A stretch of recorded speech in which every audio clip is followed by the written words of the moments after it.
നമസ്കാരം എല്ലാ കുട്ടികൾക്കും. ഗിരീഷ് സാറാണ്.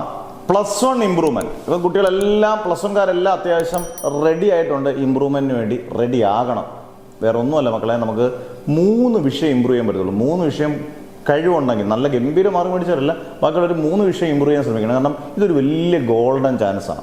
അന്നേരം ഇപ്പോൾ പലരും ചോദിക്കുന്നത്, സാർ ഇത് എന്നാ അതിൻ്റെ ആപ്ലിക്കേഷൻ ഫോമിൻ്റെ ഡേറ്റ് വരുന്നത്, പരീക്ഷയുടെ ഫോമിൻ്റെ ഡേറ്റ് വരുന്നത്, നമ്മൾ 3 വിഷയങ്ങളിലുള്ള ഫീസ് അടയ്ക്കേണ്ടത്, ഇതൊക്കെ എന്നാ, എങ്ങനെയാണ്, ഇതൊക്കെ ഒന്ന് പറഞ്ഞുതരാം വളരെ സിമ്പിളായിട്ടുള്ള രീതിയിൽ. അതായത് +1 ഇമ്പ്രൂവ്മെന്റ് എക്സാമിന്റെ നോട്ടിഫിക്കേഷൻ വരും. ചിലപ്പോൾ കുറച്ച് സമയം എടുത്തായിരിക്കും നോട്ടിഫിക്കേഷൻ വരുന്നത്. ആ നോട്ടിഫിക്കേഷൻ വരുമ്പം അതിന്റെ കൂട്ടത്തിൽ തന്നെ ഈ പറഞ്ഞ പോലെ ഫീസ് അടയ്ക്കേണ്ടതും 3 വിഷയങ്ങൾക്ക് ഫീസ് അടയ്ക്കേണ്ടതും ബാക്കിയുള്ള ആപ്ലിക്കേഷൻ ഫോമും എല്ലാം അതിന്റെ കൂട്ടത്തിൽ വരുത്തുള്ളൂ. അതായത് ചിലപ്പോൾ കുറച്ച് കഴിഞ്ഞിട്ടേ ഉള്ളൂ. നിങ്ങൾ അതൊന്നും നോക്കണ്ട. കാരണം അതെന്തായാലും പത്രത്തിലും നമ്മുടെ ചാനലിലൂടെയൊക്കെ നമുക്ക് എല്ലാ കാര്യങ്ങളും വിശദമായിട്ട് പറയാം. അന്നേരം നോട്ടിഫിക്കേഷൻ വരുമ്പോൾ മാത്രമേ ഉള്ളൂ ഫീസ് അടയ്ക്കേണ്ട കാര്യങ്ങളും ബാക്കിയുള്ള ഡീറ്റെയിൽസ് എല്ലാം അതിന്റെ കൂട്ടത്തിലങ്ങ് വരും.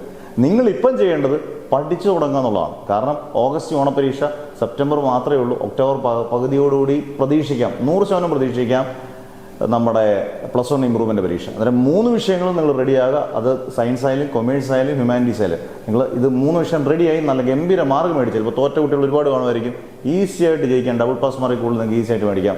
A+ ഇല്ലാത്തവർക്ക് A+ മേടിക്കും. ഇതെല്ലാം നല്ല ചാൻസാണ്. നിങ്ങൾ നന്നായിട്ട് സെലക്ട് ചെയ്യുക. ഇപ്പം നമ്മുടെ തന്നെ എല്ലാത്തിനുമുള്ള ബാച്ചസ് ഉണ്ട്. വളരെ കുറഞ്ഞ ഫീസ്, +2 +1 എല്ലാം എൻ്റെ കൂട്ടത്തിൽ നിങ്ങൾക്ക് വളരെ കുറഞ്ഞ ഫീസ് കിട്ടും. എല്ലാ ഫെസിലിറ്റീസും ഉൾപ്പെടെ നിങ്ങൾക്ക് അതിനകത്ത് ജോയിൻ ചെയ്യണമെങ്കിൽ നിങ്ങളുടെ പേരും ഡിസ്ട്രിക്റ്റും വാട്സപ്പ് നമ്പറും ഏതൊക്കെ സബ്ജക്ട്സ് ആണെന്ന് കൃത്യമായിട്ട് ഇട്ടാൽ മതി. +2 +1 നിങ്ങൾക്ക് അടിപൊളിയായിട്ട് പഠിക്കാം. ടെൻഷൻ ഇല്ലാതെ നല്ല സ്റ്റഡി ടൈം ടേബിളും കാര്യങ്ങളും എല്ലാം വെച്ച്. ഓക്കെ, അതിന് ടെൻഷൻ വേണ്ട. നോട്ടിഫിക്കേഷൻ വരും. അത് വരുന്ന ഇത്ര ദിവസത്തിനുള്ളിൽ മാത്രം ആപ്ലിക്കേഷൻ ഫോമൊക്കെ ഫില്ല് ചെയ്ത് കൊടുത്താൽ മതി. Okay, never ever give up.